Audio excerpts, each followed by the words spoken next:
Hello student, myself Abhishek Kumar Gupta, I'm assistant professor in ABS Engineering College Ghaziabad. जैसा कि हम लोग gate MCQ का एक सीरीज हमने इनिशिएट किया था, तो उस सीरीज के तहत केवीएल केसीएल का पार्ट वन हमने प्रीवियस लेक्चर में देख लिया था कि कैसे हम केवीएल और केसीएल को अप्रोच करते हैं किसी न्यूमेरिकल को सॉल्व करने के लिए। इस बार जो केवीएल केसीएल का पार्ट टू ही कह लीजिए या फिर उसका एक्सटेंडेड वर्जन कर लीजिए, ठीक है। एक क्वेश्चन मैंने उठाया है गेट 2008 का, जिसमें एक सर्किट गिवन है और उस सर्किट में करंट आई की वैल्यू ये पूछ रहा है कि करंट आई की वैल्यू क्या होगी। क्लियर। तो इसे हम सॉल्व करेंगे और सॉल्व करने के लिए बेसिक अप्रोच के साथ साथ हम कुछ वोल्टेज डिवाइडर रूल की भी बात करेंगे इस क्वेश्चन के लिए, और उस रूल के तहत हम कैसे इस क्वेश्चन को अप्रोच कर सकते हैं ये भी देखेंगे। क्लियर। तो हम केवीएल केसीएल के पार्ट टू को यहाँ पे स्टार्ट करते हैं। जैसा ही क्वेश्चन आप देख रहे हैं, क्वेश्चन में ये लिखा हुआ है in the circuit shown in the figure the value of current I will be given by. Clear. तो सर्किट में आपका जो सर्किट गिवन है, सर्किट को थोड़ा सा ड्रॉ भी कर लेते हैं यहाँ पे।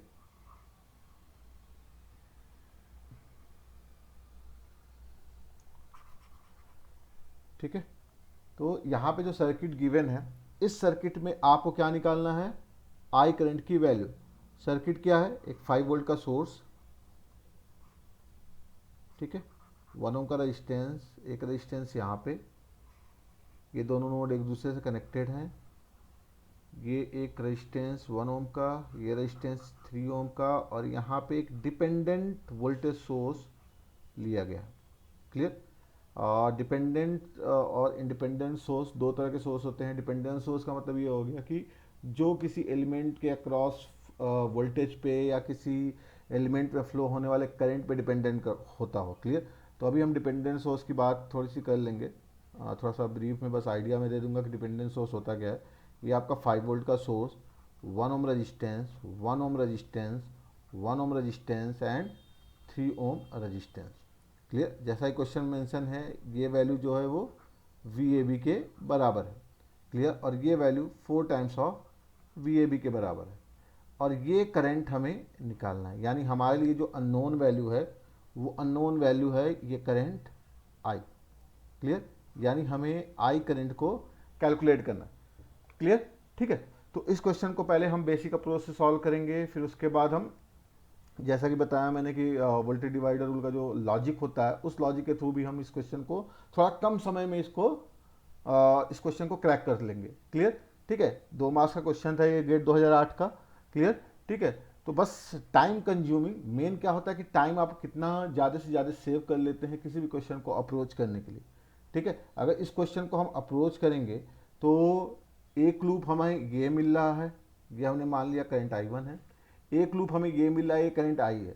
क्लियर। 2 लूप है तो ऑब्वियस सी बात है कि हम केवीएल सीधे सीधे दोनों लूपों में लगा सकते हैं। तो इस लूप में हम केवीएल लगा रहे हैं। क्लियर। इस लूप में हम केवीएल लगा रहे हैं तो क्या हो जाएगा ये, अगर हम इसको मान लें loop one and this is the loop to.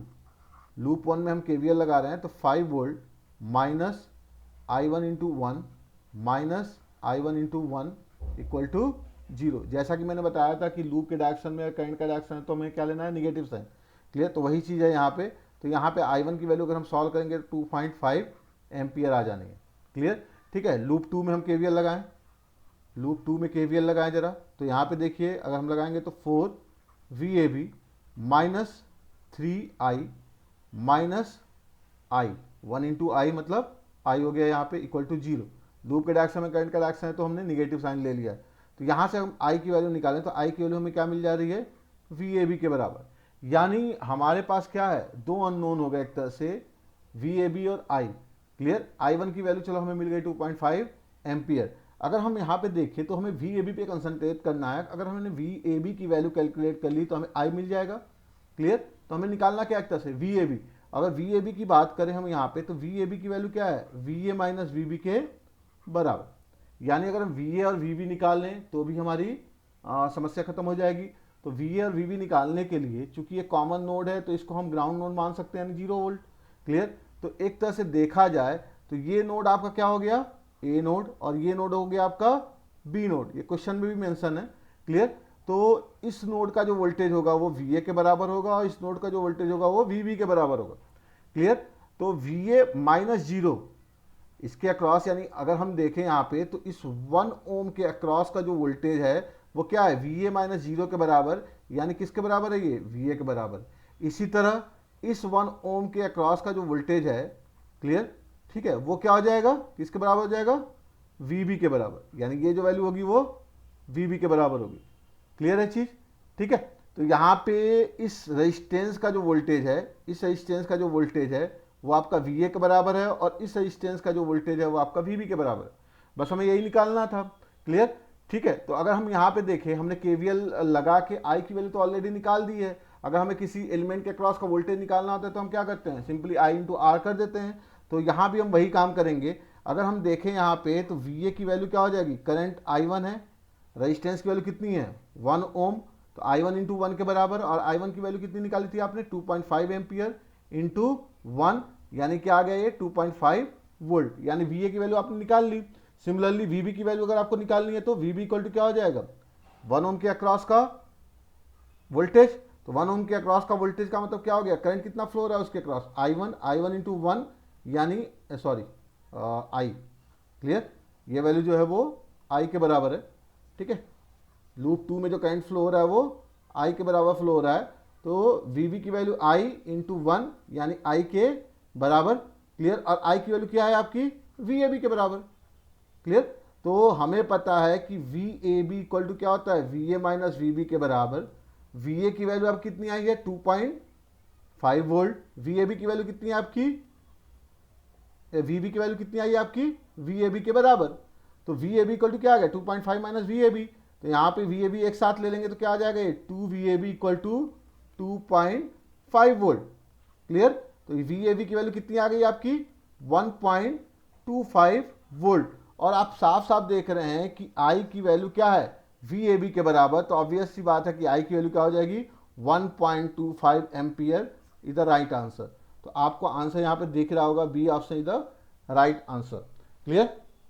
तो इस तरह से हमने एक अप्रोच लिया कि सिंपल सा जो कन्वेंशनल अप्रोच है कि आप क्या करते हैं, केवीएल लगाते हैं, केवीएल लगा के करंट की वैल्यू निकालते हैं, फिर आप देखना चाह रहे हैं कि वी ए बी और आई दोनों के बीच में रिलेशन आ गया, आपको पता है, लेकिन वी ए बी की वैल्यू आपको एग्जैक्ट नहीं मिल पा रही है, तो वी ए बी निकालने के लिए दो नोड के बीच का पोटेंशियल डिफरेंस लेते हैं, वो देखा आपने, क्लियर, ये दो नोड के बीच का पोटेंशियल डिफरेंस। तो वी ए और वी बी की वैल्यू निकालनी है, तो ये ग्राउंड डिफरेंस मानते हुए आपने क्या कर दिया, वी ए और वी बी की वैल्यू कैलकुलेट करके वी ए बी निकाल लिया, क्लियर।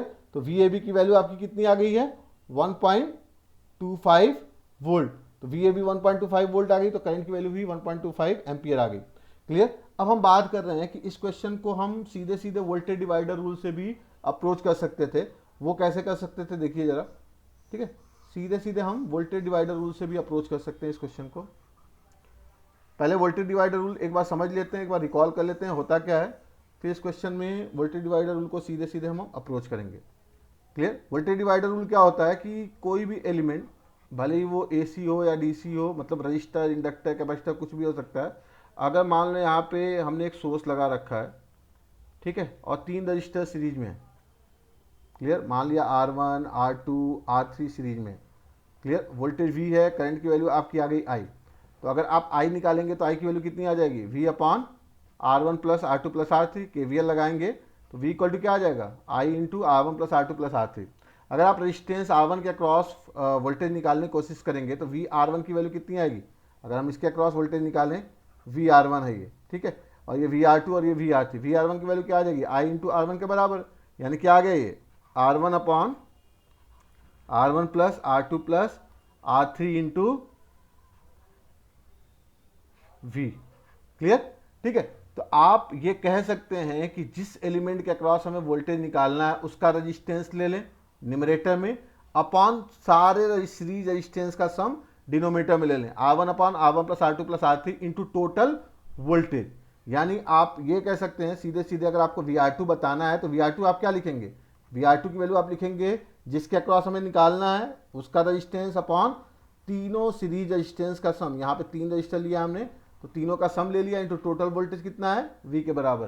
तो ये होता है वोल्टेज डिवाइडर रूल कि जिसके अक्रॉस हमें वोल्टेज निकालना होता है वो उसका रेजिस्टेंस अपॉन सारे सीरीज रेजिस्टेंस का सम, यानी total resistance into total voltage, clear. तो ये चीज दिमाग में रखते हुए हमें इस क्वेश्चन को अप्रोच करना है। तो वोल्टेज डिवाइडर रूल यही कहता है कि जिसके अक्रॉस आपको वोल्टेज निकालना हो, आपको बस उसके अक्रॉस का resistance upon total resistance into total voltage करना होता है। क्लियर? तो इस क्वेश्चन में जब वोल्टेज डिवाइडर रूल को अप्रोच करके देखें कैसे इस क्वेश्चन को हम अप्रोच कर पाते हैं। क्लियर? ठीक है, हमें क्या करना है, हमें बस टाइम सेव करना है। वहाँ पे क्या था, हमने केवीएल लगाया, फिर दूसरे लूप में केवीएल लगाया, फिर उसके बाद इक्वेशन निकाली, फिर हमने देखा कि ये चीज़ करना है, फिर हमने वो चीज़ किया। ठीक है, अगर हम सीधे सीधे ही आई से हमें कोई मतलब ना हो, सीधे सीधे ही हम क्वेश्चन को क्रैक कर लें बिना किसी बीच के अननोन पार्ट के, तो वो एक अचीवमेंट की तरह ही होता है। और ये सारी चीज़ें आपको प्रैक्टिस से ही मिलेंगी। क्लियर? ये आपका 4 times of V A B, ये आपका नोड ए, ये आपका नोड बी। क्लियर? और इसके अक्रॉस वोल्टेज कितना है, वी ए बी के बराबर, ये आपका प्लस टर्मिनल और ये आपका निगेटिव टर्मिनल। क्लियर? ठीक है, अब यहाँ पे हम देखते हैं कि कैसे हम वोल्टेज डिवाइडर रूल को अप्रोच करेंगे। पहली चीज, जिस नोड का हो उस नोड का वोल्टेज आप असाइन कर लें, वी ए है, वी बी, आपका ये नोड वोल्टेज हो गया। तो आप यहाँ पे एक लूप यहाँ देख रहे हैं और एक लूप यहाँ देख रहे हैं, इस लूप का करंट हमें आई फाइंड आउट करना है। क्लियर है चीज?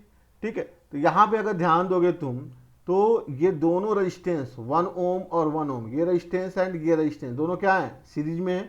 तो ऑब्वियस सी बात है कि टोटल वोल्टेज कितना है, 5 वोल्ट है। तो अगर हमें, ये आपका ग्राउंड हो गया टर्मिनल, अगर इसके अक्रॉस का वोल्टेज निकालना है तो इसके अक्रॉस का वोल्टेज क्या होगा, वी ए माइनस जीरो के बराबर, इस रेजिस्टेंस के अक्रॉस वोल्टेज।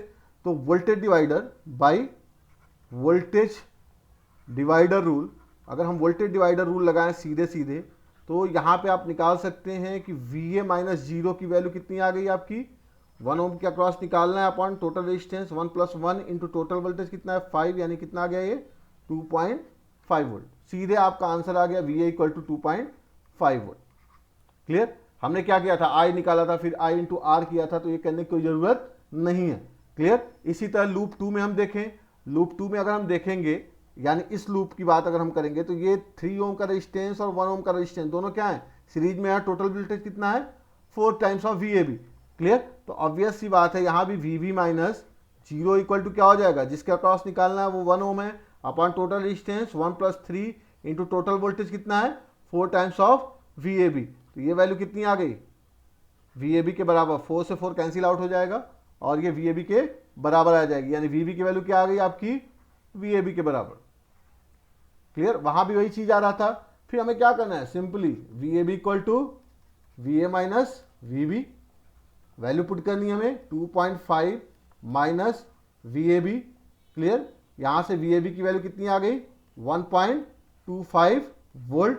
और अगर आई की वैल्यू हमें निकालनी है तो ऑब्वियस सी बात है इस लूप में केवीएल लगाना ही पड़ेगा। तो इस लूप में केवीएल अगर हम लगाएंगे तो 4 वी ए बी की वैल्यू क्या आ रही है, आई इंटू 4, यानी वी ए बी के बराबर।